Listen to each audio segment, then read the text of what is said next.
Good evening. Many thanks for joining us tonight, the 17th day of February, the year 2026.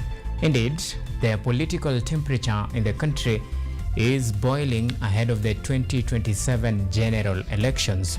Now, the politics around the deputy president's seat has sparked sharply after a section of Mount Kenya leaders issued a stern warning against any attempts to tamper with the deputy president Kithure Kindiki's position, pitting the Oburu Odinga-led ODM faction at loggerheads with those in support of current deputy president, who maintains that the bedroom is a no-go zone.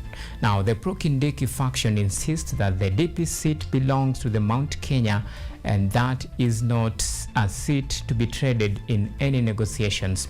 But as the Oburu Odinga-led faction scramble for DP seat back at Chungwa House, the house is a war zone.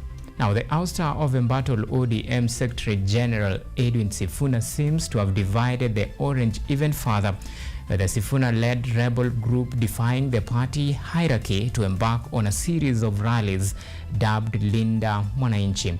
Is this the end of ODM? Where does it leave the UDA-ODM broad-based arrangement? Tonight, we open the power book and its complicated, complex calculations of power dynamics ahead of the 2027 polls. Who stand to gain and who stand to lose? My guest tonight is none other than Moses Ebenzo, governance and political analyst. We will be dissecting into this politics of power playbook and what to expect as the country ready itself for the 2027 general election. But first thing first, our top stories tonight.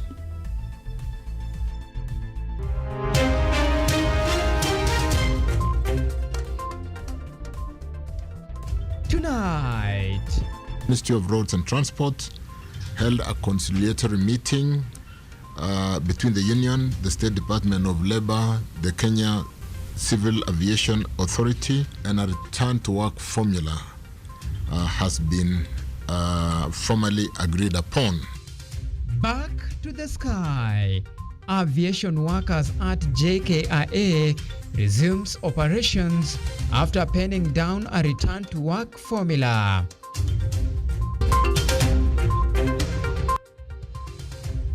Who shot Vincent Ayomo?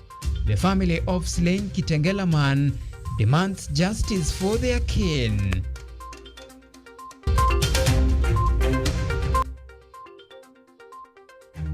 Also tonight, I have no interest in Nairobi County. Ruto rubbish off claims of national government assuming the functions of Nairobi County.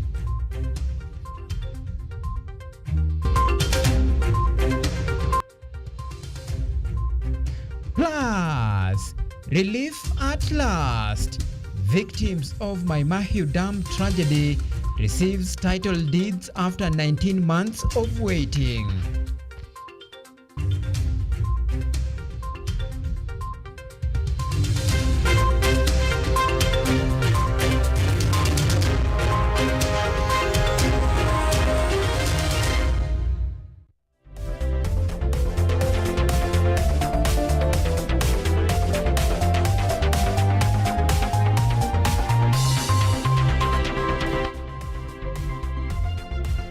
This is KUTV Primetime News with Auma Evans.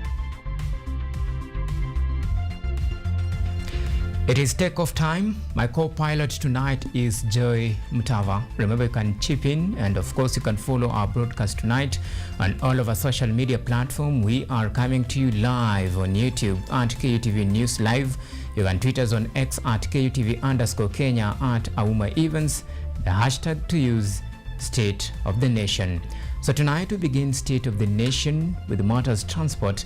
Now, normal operations have resumed at the Jomo Kenyatta International Airport following 2 days strike by aviation service workers that had crippled air transport operations. The move comes as a relief to hundreds of passengers who had been stranded due to flight delays and cancellations over the past 2 days. Akida Kasim is on that beat tonight. Workers at Jomo Kenyatta International Airport (JKIA) have formally ended their two-day strike, bringing to an end the inconvenience experienced by hundreds of passengers who were unable to travel as scheduled. Happy that we've had very successful consultations and engagement, bringing together both KCAA management and KAA management. And in effect, Kenya Aviation Workers Union would like to call off the strike action on terms that have been agreed in the return to work formula. We are satisfied with the guidance and the intervention of the government in this matter. The decision was reached after a consultative meeting between the Ministry of Transport and the Kenya Aviation Workers Union (KAU), where both parties agreed on the full implementation of the collective bargaining agreement (CBA). Ministry of Roads and Transport held a conciliatory meeting between the union, the State Department of Labor, the Kenya Civil Aviation Authority, and a return to work formula has been formally agreed upon. The ministry wishes to inform all travelers and air operators that it has been agreed that the airport operations be resumed to normalcy immediately. Earlier, the workers had issued a 7-day strike notice starting Monday, demanding that the government address their grievances should the agreement not be honored. The dispute stemmed from disagreements over salary reviews, implementation of the CBA, and demands for permanent employment for workers who had been serving on short-term contracts. In a statement posted online, the Kenya Airports Authority (KAA) reaffirmed its commitment to ensuring safety and efficiency across all airports in the country. For now, calm has been restored at JKIA, with flights resuming normal operations, a development expected to restore passenger confidence and strengthen the country's aviation sector. Akida Kasim, KUTV. Thank you, Akida Kasim. And now to the story that we have been following keenly. Now, the family of Vincent Auma, who was shot dead at the Linda Mwananchi rally on Sunday in Kitengela, is now demanding justice for their slain king. And as KUTV's Edwin Nyamu reports, the family of 28-year-old man maintains that their son was shot dead while going about his business. The family now awaits the autopsy report to determine the cause of his untimely death. The autopsy of the body of Vincent Auma, who was slain in Kitengela, is yet to be done, with the family calling for immediate intervention to know the root cause of the death. The body, which is lying at City Mortuary, is expected to be examined to determine the cause of the death. The family has now been left calling out the government to examine the body to allow burial preparations. For how long will we be doing postmortems and the responsible police officers are not arrested? It is very clear that at this point, it is only honorable that the IG of police resigns and even the Minister for Interior resigns, because enough is enough. We must end police brutality. We must end police. Vincent, who is a 28-year-old man, is said to have been shot dead while performing work-related chores, with his relatives stating that he was shot in the face while he was on his way to a garage on Old Namanga Road to pick up displacement component for a project. It is said that the bullet struck him just before 6 p.m. Huyu jamaa wako amepigwa risasi, ameanguka na amekufa. A rapid response team from the Independent Policing Oversight Authority (IPOA) has been sent to look into the shooting. IPOA said in a statement on Monday that its intervention will look at the incident circumstances, the National Police Service involvement, and whether the use of force was appropriate and justifiable under Kenyan law. It is now a matter of time to see what will transpire after the autopsy report, which is expected to give the root cause of the death, with measures expected to be taken. Edwin Nyamu, KUTV. Now, President William Ruto and Nairobi Governor Johnson Sakaja have signed a cooperation deal that will allow the national government to execute some of county government functions. The The move is aimed at improving service delivery in the city, focusing on critical sectors such as solid waste management, infrastructure development, and other core services that have faced operational and financial challenges at the City Hall. Speaking at State House Nairobi, the two leaders dismissed claims that recent engagements between the national government and the Nairobi County amount to transfer of functions. The head of state, however, maintains that he has a duty and obligation to ensure that the county function effectively, given its national and international significance.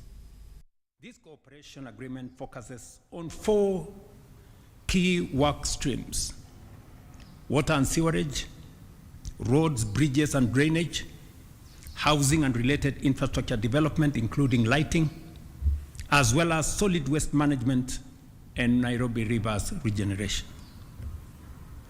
On street lighting, Nairobi has about 70,000 lighting points, but only 21,000, about 30%, are fully operational today. We're on the journey to Singapore, and Nairobi will not be left behind. This is the capital of Singapore, Excellency. The capital city will remain at the center of the transformation to first world status.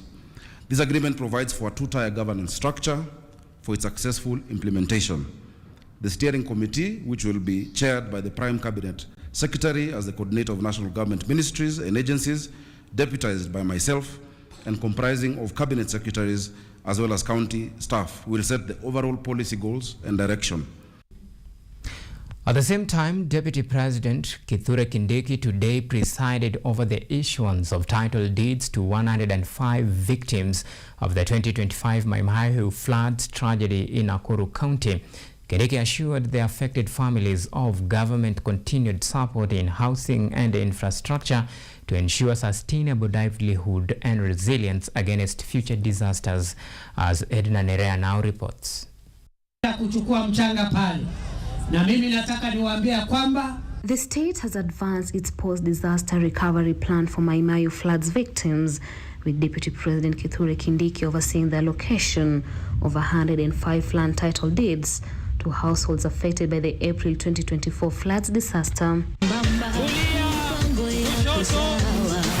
Kindiki said that families displaced by the April 2024 Mai Mahiu floods will permanently own the land allocated to them, stating that the issued title deeds legally secure their resettlement and shield them from future evictions or uncertainty. Sasa vile nimefika hapa, wale wote ambao walikuwa wamejenga nyumba zikachukuliwa na maji watapata ardhi, na wale wote pia walikuwa wamekodisha, pia hao tutawatafutia makao. Na nataka niseme ya kwamba maneno ya land compensation, ile ardhi imepatikana. The Deputy President urged flood-affected families to make full use of their newly secured land, emphasizing responsible development and promising continued government support in housing and infrastructure to ensure sustainable livelihoods and resilience against future disasters. Familia zote zitapata ardhi, wale walikuwa wamejenga na wale walikuwa wamekodisha. Familia zote zitapata pesa ya kuwasaidia kujenga, wale walikuwa wamekodisha, wale walikuwa wamejenga. Na leo hiyo 20,000 for family ya kuwasaidia kwenda kujenga for 161 families, mimi naacha hapa na Governor Susan Kihika. The Principal Secretary, State Department for Lands and Physical Planning, Korir, affirmed that all families displaced by the Mai Mahiu floods will be issued with title deeds to guarantee them secure land ownership, to reinforce the government's commitment to permanent resettlement and community rebuilding. Kila mtu ambaye anafaa kupata title zake, title zote ziko hapa. Na leo title tutapeana zote. Jana waziri tuliweza kuonyesha watu 30 mashamba zao. Leo tutaonyesha wale watakuwa wamechukua matitle mashamba zao, na tutamaliza kesho. So kila mtu mwenye atakuwa na title yake by kesho jioni atakuwa ameonyesha shamba yake, aweze kufence shamba yake na aweze kujenga. Governor Susan Kihika lauded President William Ruto for championing relief efforts for Mai Mahiu flood victims, noting that the issuance of title deeds provides security, restores confidence, and marks a significant step towards permanent resettlement. Si mnajua Mheshimiwa William Ruto ametusaidia sana. Nataka nione salamu za William Ruto hapa. Si ziko hapa, very good. Si ndio hiyo? Na sasa mpaka hizi titles tumepata kupitia kwake. Si ndio hiyo? But on top of that, mnajua kuna modern markets. Si tulisema kazi ni kazi. Tukasema sisi tukiingia kwa kazi tutakuwa na modern markets, wa mama wangu, wazee, wasichana, vijana, mkikuja kuuza huko, soko ni modern, iko na mahali pa computer, iko na maji, iko na lockers, iko na security. Title deeds handed to Mai Mahiu flood victims signals government commitment, ensuring land security, restoring hope and supporting long-term community rebuilding. Watu wa Mai Mahiu, leo tuna makamu wa rais Edna Nerea, KUTV, Nairobi. Thank you, Nerea. Now switching gears to matters education, President William Ruto has reaffirmed the government's commitment to strengthening research and innovation in institutions across the country. Speaking during the graduation ceremony at the National Intelligence and Research University in Nairobi, the head of state said funds from planned privatization deals will support higher education and research development. Ateng Kanagunda reports from the nation's capital. As the National Intelligence and Research University holds their first graduation today, President Ruto, addressing the graduates, faculty and invited guests, underscored government plans to strengthen research and innovation institutions. Educated, trained, examined. The president noted that investing in research and development is key to driving innovation, strengthening national security, and enhancing Kenya's global competitiveness, emphasizing the need to build strong institutions that generate new knowledge and prepare graduates to respond to emerging challenges in technology and security. Knowledge, education, training, research is at the heart of our transformation. It is the reason we have undertaken in the last 3 years the most consequential transformation of our education system. We have not only straightened the competence-based training into competence-based education. Vice Chancellor James Kibon said graduates are prepared for complex intelligence environments and emphasized research, innovation, and practical training to address emerging security challenges. Going forward, Your Excellency, we remain steadfast in our commitment to our vision and fulfillment of our mandate as a specialized institution of strategic national importance. To esteemed graduates, today's graduation theme, Preparing Leaders for a Complex World, defines the prevailing operating environment. The spirit of our theme embodies the persons you have become after 2 years in Nyiru. Speaking at the ceremony, Education Cabinet Secretary Julius Migosu Gamba emphasized the university's focus on research, innovation, and practical training to prepare students for real-world intelligence and security work, describing the graduation as a milestone for Kenya's higher education sector.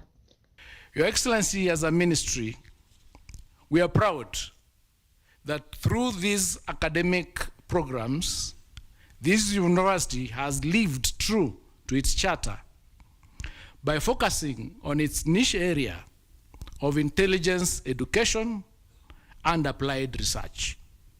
And as you continue telling us, no country can proceed or can develop beyond its knowledge. President Ruto congratulated the graduates and urged them to serve the country with integrity, professionalism, and patriotism. Caroline Kimwele, KUTV. So that story was produced by Ateng Kanagunda and voiced by Caroline Kimwele. Now we take a very fast break here on the State of the Nation. Remember, when we come back, it's all about the State of the Nation, where we talk about matters, politics, and every other aspect that concerns you, the common citizen. So, see you on the other side.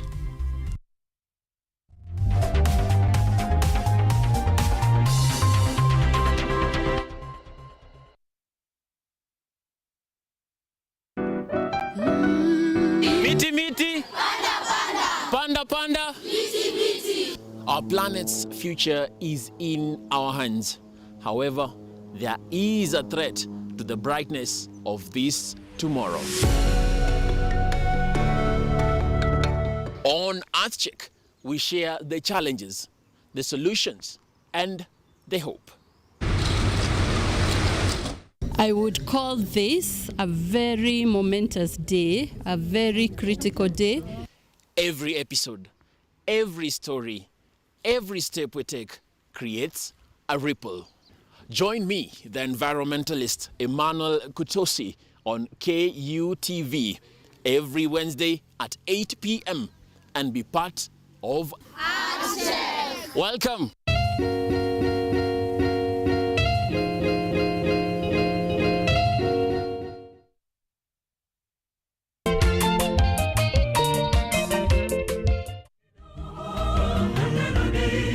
Kaka mtazamaji, popote ulipo, unapokuwa ukitazama Safina Show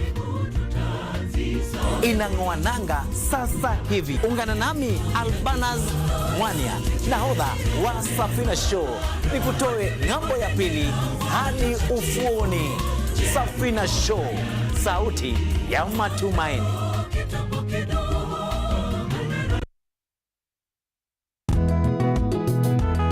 Msimu mpya, uso mpya, nguvu mpya, bila shaka na ari mpya,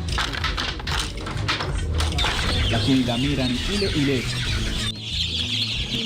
kuboresha kilimo kwa maisha bora. Jiunge nami James Baraka, nahodha wako mpya wa kipindi cha Boresha Kilimo, tunapochunguza mbinu za kisasa za kilimo, ukipenda teknolojia ibuka katika kilimo, maoni ya wataalamu na hadithi za mafanikio kutoka kila pembe ya taifa. Kutoka kwa wakulima wadogo hadi biashara za kilimo zilizostawi, tunakuvika maarifa na suluhisho kamili, si tu za kuongeza mazao yako, bali pia kuimarisha maisha yako. Kila Jumamosi saa 6:30 na Jumanne saa 4 asubuhi, usipitwe na baraka za Boresha Kilimo, nami James Baraka, hapa hapa KUTV.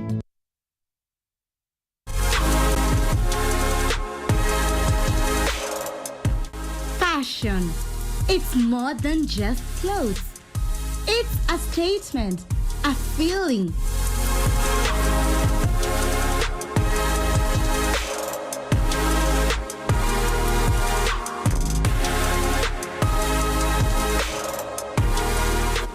An art form, a way to express yourself, a reflection of who you are.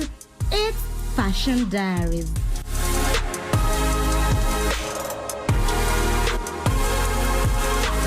Join me, Ashley Asachi, every Monday from 8 p.m. as we bring you Kenya's latest trends, emerging fashion designers,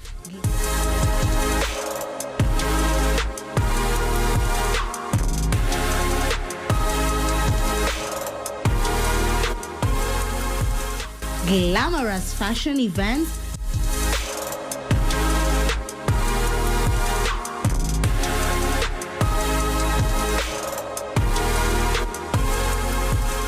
runway shows, red carpet events, and so much more. Fashion Diaries, unleashing your inner fashionista.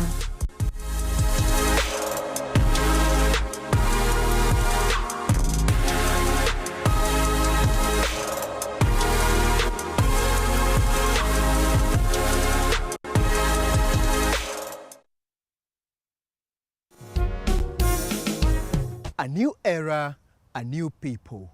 Bunge! Bunge! Bunge! This is the Law Matters Show.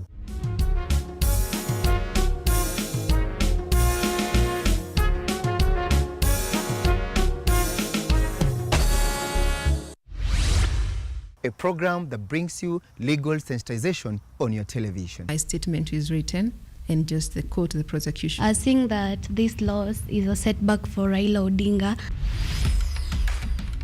What policy recommendations were fronted by the candidate? With diversity, we demystify important legal issues locally, regionally, and internationally. What Tanzanians. Join me, Elvin Onsongo, as I bring you more insights on law matters. We are looking at social issues. What is the problem? Is it the economy? Is it... Law Matters Show, creating awareness, advocacy, and enhancing lives.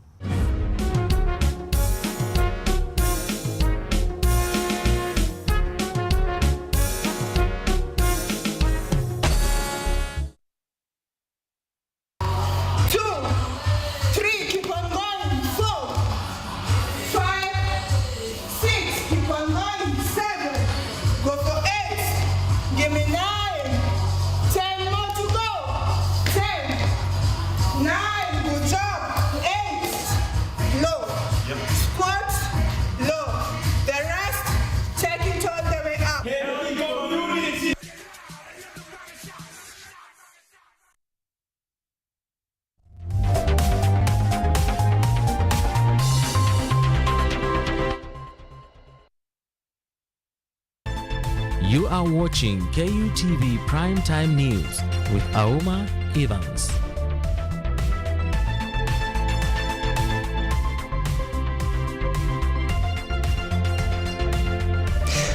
Right, welcome back and thank you for keeping it State of the Nation. So just like I told you, you're diving direct into the State of the Nation, where we take a look at some of the political unfolding that shapes the current discussion in the previous weeks and of course what is hot currently. And now the power of dynamics is what is at play, with each faction, be it the ruling regime, the opposition, and even the rebels, all jostling for one position to stake their dominance in this murky waters of politics ahead of the 2027 general election. Indeed, the political temperature is on its fever pitch, and the country prepare itself for one of the most biggest tests, especially after the death of one of the legendary politicians, the enigma Raila Amolo Odinga. And with his death comes trouble at the Orange House. One faction led by the party leader, his brother, Oburu Odinga, and the other faction led by the ODM rebel, led by the ODM Secretary General, the embattled one, Edwin Sifuna. Now the Orange House seemed to be divided, with each faction pulling the opposite direction. Where does it leave the broad-based arrangement? That is a very critical question that we'll be trying to explore tonight with my guest, Moses Ebenzo. Asante sana for making time. Thank you. All right. Me today. It has been quite a while. Happy New Year, by the way. Happy New Year to you. We have not met since December 10th last year. Yes. When you look at the power dynamics, and we are talking about the power book, the play at hands, how would you describe the state of affairs today in the country, given the faction, what we see, the leadership wrangles in ODM, the scramble for power, that is the second most powerful seat in the land. How will you describe the state of affairs in the country today? Thank you so much. I would say that the youths leaders come against the career politicians. And that explains why you see the intrepid leaders like Babu Owino and Sifuna coming up strongly against the ODM career politicians who believe that they are the only ones who should maintain power and the youth should not take over. and they believe that the leadership of youth is tomorrow and not today. So I think that is a good movement going forward, and that's what has been happening. History tells us, even 1994, when Honorable the late Oginga Odinga passed away, Raila came up strongly, because we believe power is not given but is taken. So he came up strongly, and he wanted to be the party leader, and of course he had to move out to the party, form his own party, and move forward up to 30 years down the line. He has died a very prominent figure in this country. So I believe that the movement that is being pursued by Honorable Sifuna and Bobo Wino, it's ideas whose time has come. And if the career politicians like Gladys Wanga and the likes of Honorable Senator, the Gen Z senator, if they don't heed to their intentions, to their ideals and values, I think it might be taken up by the wave. Okay. Yeah, they might be casualties of this wave. All right. Yeah. So do you think the likes of Edwin Sifuna, Babu Wino, the rebels of the ODM party, has what it takes to actually challenge for the leadership position? Remember, the bone of contention is they are opposed to the working arrangement between the ODM and the UDA government, which is the broad-based arrangement. As we speak, the Oburu Odinga-led faction is planning to have a formal agreement, working agreement with the UDA ahead of the 2027 general election, and that is the split between the two factions. Some, they actually contest sharply between where the late Raila Odinga left them. Others say this is the direction, the others said, who told you? Do you think they can actually stand the test of time and challenge for the status quo? Yes, I believe so, because Sifuna stands for the principles, values of ODM. Remember, the D in ODM means democracy. And of course, by the word constitutionalism, which entails rule of the constitution, limited government, and of course working in according to the constitution, where even Article 622B of the ODM the Act Constitution dictates that upon demise of the party leader, a special NDC has to be called so that the delegates themselves, they can elect the next party leader. But that one has been circumlocuted and circumvented by these so-called career politicians who are there masquerading as the leaders of the ODM. So you can see there's a consistency of Sifuna coming to even the 10-point agenda, which has not been achieved by the broad-based government. So he feels that if indeed this has not been achieved, and it was signed by Raila Odinga, what about the signature that will sign the coming coalition agreement that will be taken by the president and the Oburu himself? So he feels that if that one was subdued, what about this one with the power sharing? He also believes that no, that one will not be the case. Secondly, of course, there's issues of the values. The values of ODM does not tally or are not in line with the values of the regime currently. So there's a lot of dissenting opinions. But again, the late Enigma Raila had a big heart like a parent to accommodate such dissenting voices. But Oburu seemed to be a disciplinarian in this case, because for him it's about trust in what I'm telling you, or chicken out, which I really don't think that should be the mindset or the heart of a party leader. So I think, yes, they will stand the test of time, because the jury is out there. The second rally has been taken in Kitengela. The third rally will be in Kakamega. And I believe the movement will be strong, and it will build more. In fact, more members of parliament will start joining. Because you cannot go run against the current or the river. Okay. And the leadership wrangles within the ODM, do you think probably this is the end of ODM? Is it an end of an era for a party that has been there since 2005? We are talking about 20 years in existence, one of the most dominant parties in the country, one that has really stood the test of time. Now with this, the leadership wrangles between now the leadership and of course another new faction of youthful leaders. Do you think all this, at the end of the day, ODM, probably this is the end of a journey for one of the most decorated parties in the country? I won't want to prophesize doom against ODM because it has been my party all along. But I will say that it's up to the leaders of ODM to decide whether ODM is going to die natural death or is going to revamp itself.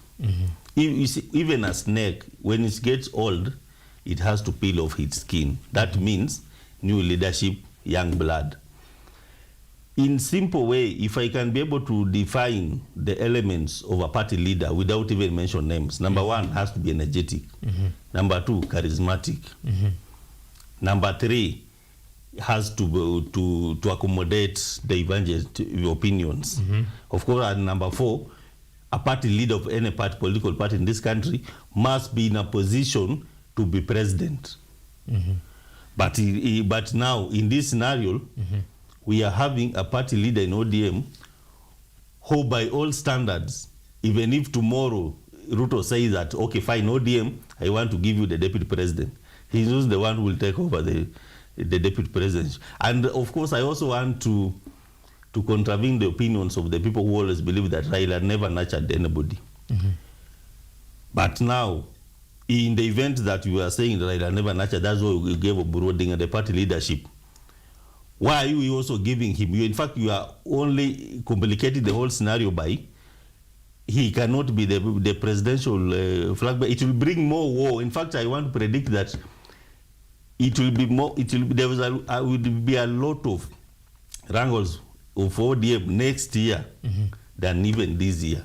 Who decides who gets the party leadership? Like, who elects the leadership of the party? Is it the people? Is it the party officials? Because when you look at the formation right now, it's like the odds are against the likes of Sifuna, because currently when you look at the hierarchy of the party, it's like Sifuna versus the rest. It's like the die is already cast. We cannot at this point say that is Sifuna versus the rest. Remember, the meeting Kitengela and Busia, there was Caleb Amisi, ODM. There was Governor Orengo. There was Onyonka, Senator. So this wave is taking others. And remember also, even in this Tononoka event of the ODM, some of the Western MPs were not there. They're just quiet. The likes of Honorable MP for Funyula, Rafael Wanjara was not in Tononoka, as compared to when Raila was there. So they are quiet. Most of Luya ODM members of parliament have not spoken. They are just quiet. Remember, silence is also an answer. This is their peer. So they have to be very careful in the way Gladys Wanga runs this affair, because today has been heckled in Nyando. The wave there was shouting Sifuna and Bobo Wino. So it takes wisdom to understand wisdom. Otherwise, they will be taken over by the event. Yes, and it will be too late for them. So I believe, yes, they can eject Sifuna the way they want and Babu Wino, but it will spell doom in nearby future. Because remember, for President Ruto to listen to ODM House as a whole and promise them something and even allocate them some portions in the government the way they want power, it will depend in event that the ODM will be having mandate and power to determine or to even to get more members of parliament from the western part of this country. Failure to, they will have to be wiped out. Okay. And talking about now the power book and the power dynamics, well, it's true that President William Ruto needs a full house. That is a united ODM. But there's the leadership wrangles where you see others pulling from the opposite direction. Well, that one seems to be, an uphill task now to the head of state. Now, let's talk about now another contentious issues here. The position of the deputy president, which the Oburu-led faction is actually eyeing for. And this has created a lot of sharp criticism and the debate between now the mountain and, of course, the Oburu-led faction. Just how ideological is this demand? Is it tenable in the first place? The deputy president seat, is it tenable? And where does it leave now the head of state as he plans to probably retain the power in the upcoming general elections? If there is a headache of President Ruto coming election of 2027, is that seat of the deputy president. Remember, initially, when the MPs come in 2022 were to select their preferred DP, they nominated Kindiki. But for some reasons I hear of finance and the Kikuyu factor in the mountain, the dominance of Kikuyu factor in the mountain, that seat had to go to Gachagua. So the same thing, I believe it will play come 2027 next year. Because for obvious reasons, Honorable Gachagua seems to command a very big chunk in the mountain. And history has told us 15 years down the line that both the president and the deputy president, where they come from, they must have commanded a good number of votes. So 2027 cannot be an exemption to this. Is either he's given opportunity in the next 6 months, either to command the mountain or he has to vacate that seat. ODM has started knocking the door. Honorable Buru has started saying, hiyo ndio kitu ambao tunaangazia sana.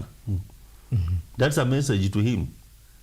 And it does not require any rocket science to know that ODM, if it organizes themselves very well, that is the seat they are going for.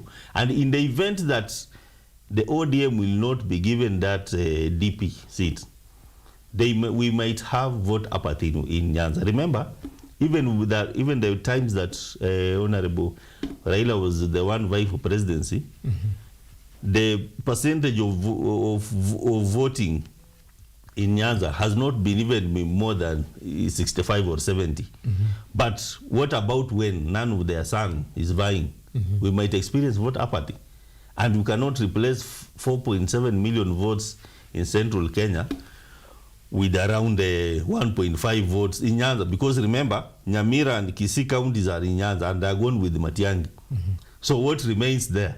Because Western, as history tells us, in the Luyas, they never vote more than 60% of preferred candidate. It's only Raila who used to manage around 60% against 40% to the opponent. But this time around it will be 50-50, as I'm saying, apart from the few governors. In fact, the service that most of the governors in Western Province are doing to the president, most of them, they are very unpopular on the ground because they have not performed.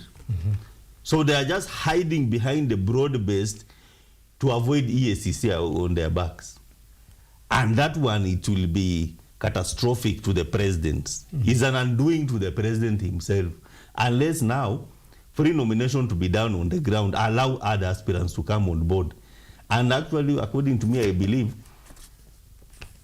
ODM might think that the opponents are Wiper and DCP. But one day they will wake up next year and find out that UDA, they are going even to take these gubernatorial positions in their backyard. Already UDA, Savile has gone there in Kakamega, want to be the governor, UDA, against Baraza ODM. In Busia, most definitely we are going to have an UDA candidate. Same to Hassan in Mombasa, against Abdul Swamad. So, by the time ODM wakes up, by the way, if they are not careful, some of these positions, even member of parliament will go to UD and they will have nothing in post-election to bargain about. Okay. When you look at this, it's a complex calculation. So does it put President William Ruto at disadvantaged position, or it's an easy path for him? It definitely puts him in a disadvantaged position, because for you to seamlessly get numbers, you must be able to put the houses in order. Rift Valley is okay, has no problem. But the western part of it, there's a problem, because now we have wrangles in OD. Before it settles down, January next year, ODM versus UDA, they will start bargaining. And let me ask you, do you think Oburu Odinga has what it takes even to bargain for zoning? If you can start bargaining by saying, we don't want the president, we don't want the deputy, we don't want, which party leader starts bargaining negotiation by saying, I don't want, I don't want, I don't want? What do you want? Because it now raises a lot of questions. Because now, previously we have been seeing Gladys Wanga moving around, and so many other leaders, by saying, oh, ODM is the biggest party south of Sahara, north of Limpopo. Which party can be the biggest? The way it's being perceived, and start saying we don't want the president, we don't want the deputy. Honestly, I mean, even Raila, where he is now, I'm sure he's a very bitter person. There's a problem in ODM, and I think the best brains of negotiation are people like Sifuna, and I believe it's high time, if they can have some kind of fatherly ability, to put the house in order and recognize all the dissenting voices, so that they can be able to move forward as ODM to remain the most predominantly biggest party. Okay, and of course, this is the ongoing development in the country about matters politics, and just like they say, a day in politics is quite long. So we are just waiting to see how the this arrangement will actually pan out to be ahead of the 2027 general election, with now political temperature actually hitting fever pitch. Campaigns, it's fair to say, are on full swing as we speak. Even as we wind up this particular discussion, well, with this, the latest unfolding, of course, then arises another issue that has been a thorny in the flesh of many. Very fresh when you talk about now the conduct of police action during peaceful rallies and demonstration. You saw what happened in Kitengela. Unfortunately, one life was lost. A lot of tear gas in that process. Is it necessary, and what kind of message does it send? Thank you so much. Now, it's very clear in Article 245, the function of the IG. And it's solely about protection of people, their lives, their property. So it's unfortunately that in the contemporary period, we have been seeing weaponization of police or politicization of police, where they are now used to against, to chase away or to tear gas the opponent, which is against our rights, both right of expression, right to life, the way I can see the late Vincent Auma in Kitengela, may his soul rest in peace. It's unfortunate to lose a life of such a young man with a young family. You can see how distressed the family is now. I mean, in this point in time in this country, I think we need to be honest to ourselves. We really can't afford to lose a life. Better use tear gas, that one even better. But of which now, there's totally no need of using tear gas, because Article 33 of the Constitution to around 36 talks about all this rights of expression, assembly, association. So we really don't need to limit these rights, because there was no limitations, or there's no crossing or stepping into someone's rights when you tear gas these people and so forth. So I think the police, as the Constitution stipulates about their independence, indeed they need to show us, not just to talk about it, but to act in action how independent they are. But of course, we know it's not entirely independent, because sometimes there's a bit of interference from the CS and the PS of the Interior. Okay. And talking about the police conduct, when you look at the drawn-out nature of proceedings, especially when it comes to investigating these cases, just recently, you saw what happened in Othaya, in a church. Both politicians and, of course, their congregants were tear-gassed. Children, all they were scrambling to at least find their breaths. There have been consistent calls for immediate investigation to make sure that those who perpetrated this heinous act are brought to book and at least to find some sort of closure. But when until now, no any tangible results you can say has come forth from the investigative agency. The matter, I understand, whoever investigates the conduct of police, we leave it to IPOA. But the drawn-out nature of proceeding, does it really worry you? And what kind of precedents does it set as we gear towards the 2027 general elections? IPOA so far, it has more than 3,000 cases, and it has only managed to convict for only 47 police officers. That is deplorable performance. Honestly, that can't be happening. Because, of course, now they are claiming they are under-resourced, which is true, but they really need to up their game. And I also believe that it's just political not to resource them so that to curtail their operations.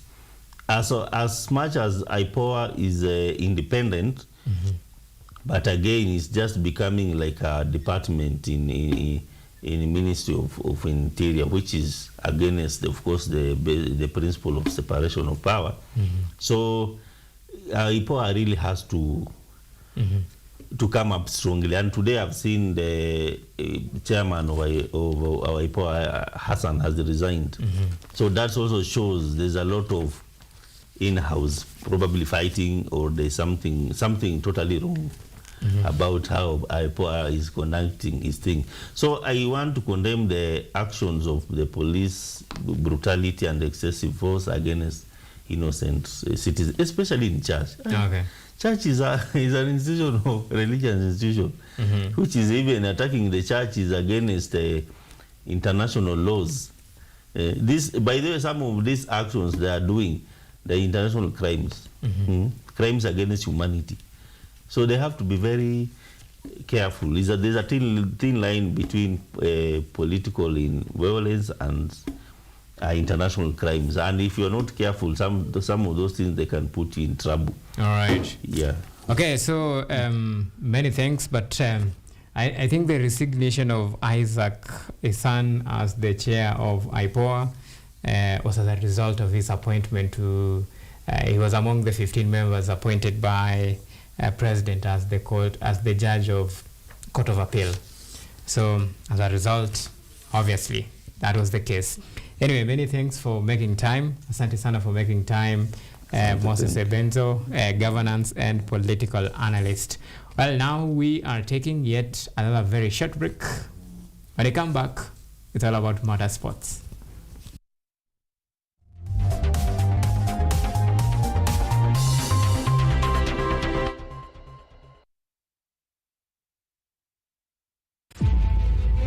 Ari na fahari ninayo kukujuza habari, sio mara moja wala mara mbili, bali siku zote. Daima dawamu runinga ya KU inazama na kuzuka, kuanzia mwambao hadi mashinani, tunachimba mizizi ya habari kukuletea yanayojiri. Na katika ulingo wa kisiasa, William Samoei Ruto, tunachambua mbivu na mbichi, tukiweka yote paruanja yanayokuhusu wewe katika jamii. Je, mtazamaji, una kipaji cha kuvikwa taji? Bila shaka runinga ya KU tutakuvika taji, na wala sio kilemba cha ukoka, tukiangazia kipaji chako. Usikose kuungana nami na odha wako wa Kida Kasim kila siku ya Jumatatu hadi Ijumaa, tukiweka yote paruanja. Daima ukiwa nami ni Nadra Chombo kuenda mrama.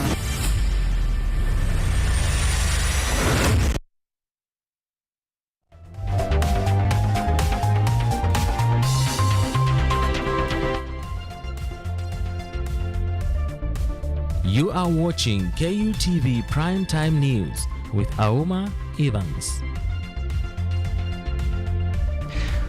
Right, my apologies. Actually, let's continue with our coverage. Now, tensions erupted in Mwenda Pole area of Kangoni in Magarini sub-county after residents claimed that they were denied the right to bury their loved one over land tussle. The residents are crying foul over what they claim is a constant harassment from the government officials collaborating with some of investors from salt mining companies in the area to deny them their basic rights, calling on government to intervene and to put the matter to rest as the body remains in mortuary awaiting resolution.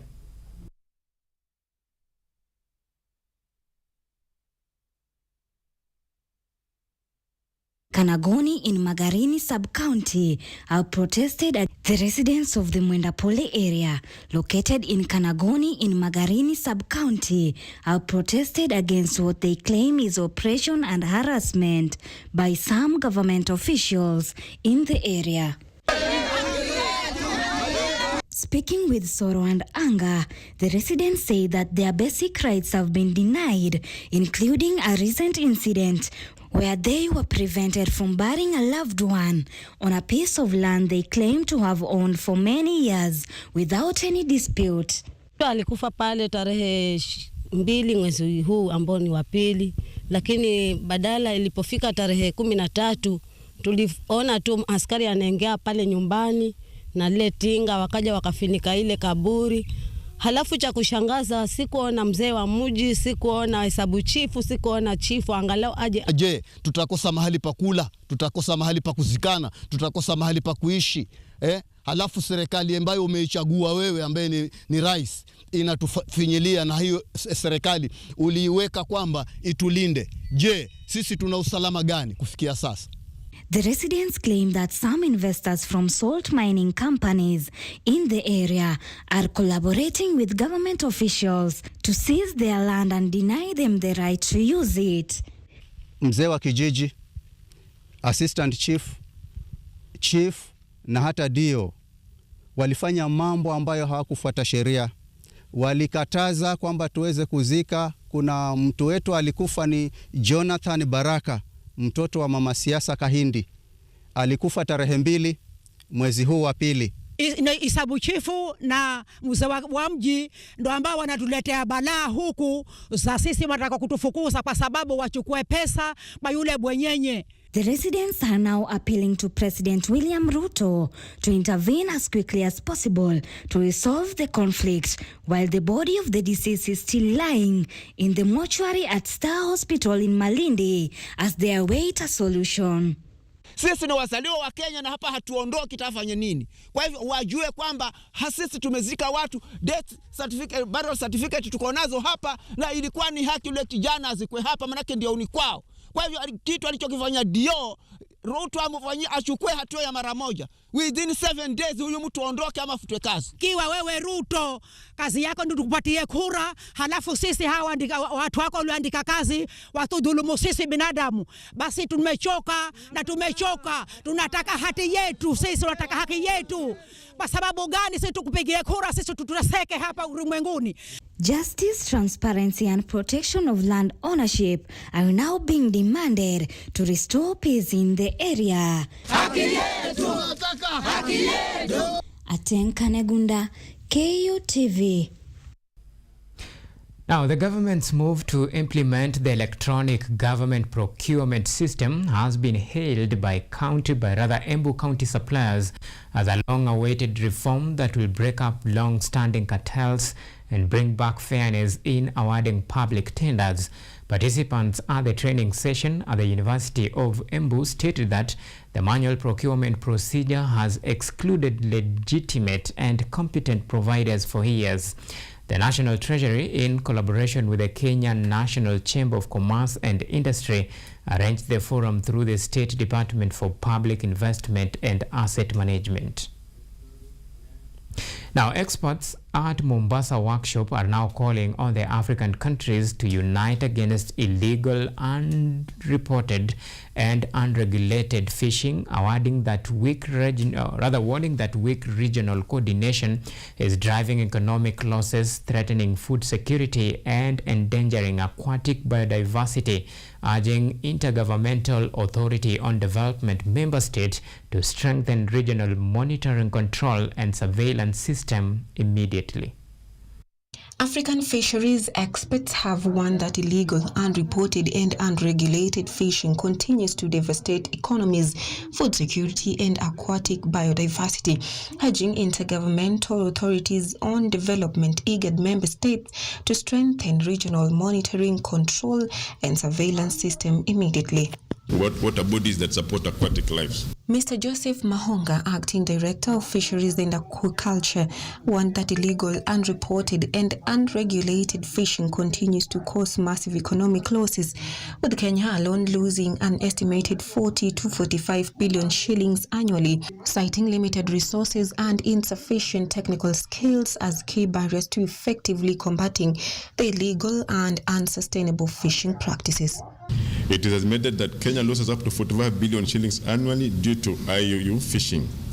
The loss is attributed to direct economic loss in the value of the resource, threats to food security, social drivers of poverty and employment, environmental degradation, and health-related opportunity cost. I am certain that the same challenges obtain in other IGAD member states, hence the need for harmonious mitigating strategy.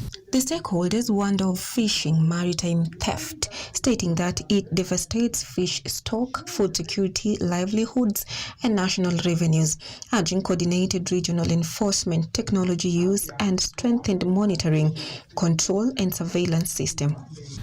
IUU fishing is just unequivocally we can provide a term that probably it is an ecological sabotage of an industrial scale.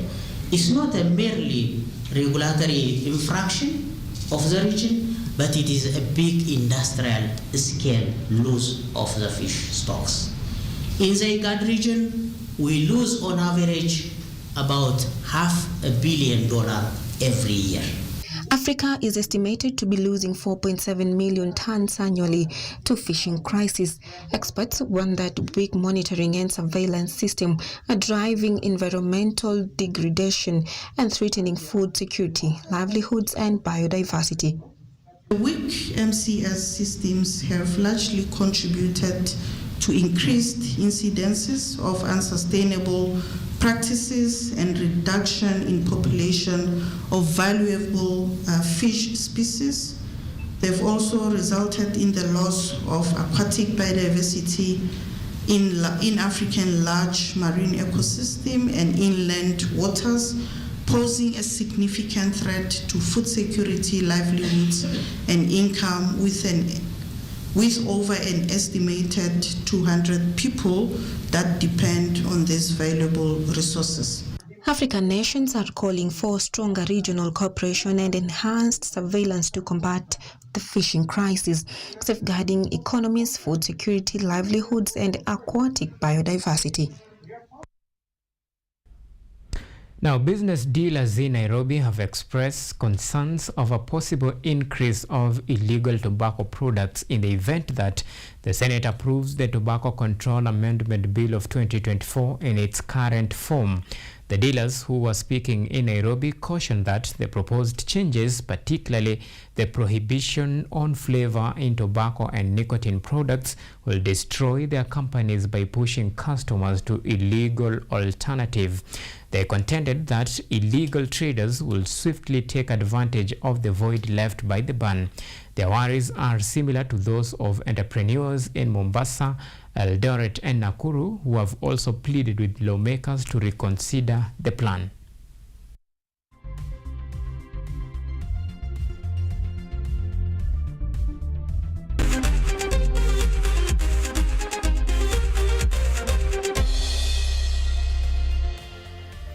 Now, switching gears to motorsports. Tusker FC have parted ways with head coach Charles Okere after close to 2 years of service to the Brewers. Okere joined Tusker FC in July 2024 on interim basis before being confirmed in the role permanently. During his tenure as head coach, he oversaw a transitional period for the squad but struggled to maintain consistency in league form this season.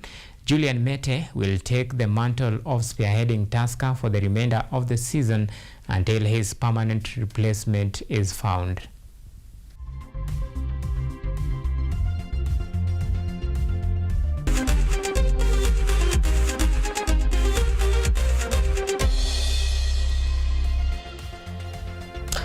All right, it's a wrap. Many thanks for the men and women behind the scene and for all those who made this production a success. My good name is Auma Evans. Joy Mutava has been our sign language interpreter tonight. Until next time, do have a lovely night and God bless.